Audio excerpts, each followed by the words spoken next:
Երբ որ 431 թվականին Եփեսոսի ժողովի ժամանակ Սուրբ Գրքի կանոնը պետք է հաստատվեր,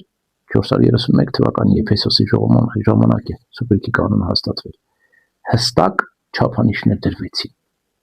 որ գիրքը կարող է Սուրբ Գրքի մաս կազմել։ Նա որ ունի համընդհանուր ընդունելություն, այսինքն բոլոր եկեղեցիների կողմից ընդունված, քրիստոնեական ամբողջ աշխարհի կողմից ընդունված գիրք է։ Երկրորդ, ունի առաքելական կամ մարգարեական հեղինակություն, այսինքն գրել է կամ մարգարեն կամ առաքել,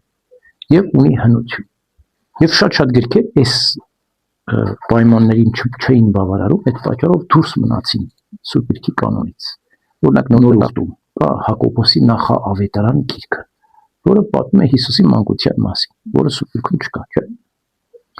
Մենք Հակոբոսի նախաավետարանը չենք ընդգրկել Սուրբ Գրքի կանոնի մեջ, բայց այդ Հակոբոսի նախաավետարանի մեջ պատմում է Հովակիմի եւ Աննայի մասին, Սուրբ Աստվածածնի ծնողների մասին։ Մենք ունենք Աստվածածնի ծնողների տոնը, տեսեք Սուրբ Գրքի մեջ չենք ընդգրկել, բայց տոների մեջ ընդգրկել ենք Հովակիմ ու Աննայի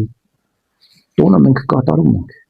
Չենք հավասարեցնում Հակոբոսի նախաավետարանը Սուրբ Գրքին եւ մեզ համար դոգմա չէ բարականոն գրքերը, մեզ համար դավանաբանական հիմք է ծառայում Սուրբ Գրքի գրքերը, այսինքն ամբողջ Սուրբ Գիրքը, ավետարաններ, հին կտակարան, նոր կտակարան, բայց որպես առհավատչա, որպես ապացույց, որպես օգնող, մենք օգտագործում ենք նաև բարականոն գրքերը կամ եկեղեցական ավանդություն։ Դա կոչվում է եկեղեցական ավանդություն, որտեղ իրականում Սուրբ Գիրքը ծնվել է հենց եկեղեցու ծոցում, եկեղեցական ավանդությունից է ծնվել։ Եթե մենք մերժենք եկեղեցական ավանդությունը, ինչպես բողոքականներն են անում, մերժում են ընդհանրապես եկեղեցու ավանդությունը։ Սուրբ Գիրքն մերժած կլինենք, չէ՞ որ Սուրբ Գիրքը հենց եկեղեցին է մեզ հասցրել։ Պողոս առաքյալ ասում է շատ բաներ ունեի ասելու, բայց թող թութանակով չարեցին, կգամ ձեզ կպատմեմ։ Այսինքն բաներ կա, որ եկեղեցին շատ հին ավանդական դա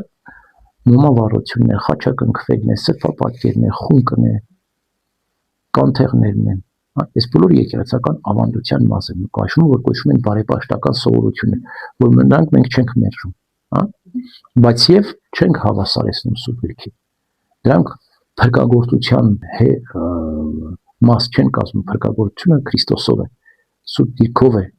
ավետարանով է, բայց դրանք օգնում են փրկagorցությանը, չեն վնասում։ Ուրեմն մեզ համար երկու կարևորագույն հիմք կա՝ ավանդություն եւ Սուրբ Գիրք։ Եթե որևէ մեկը հանես կկախաս,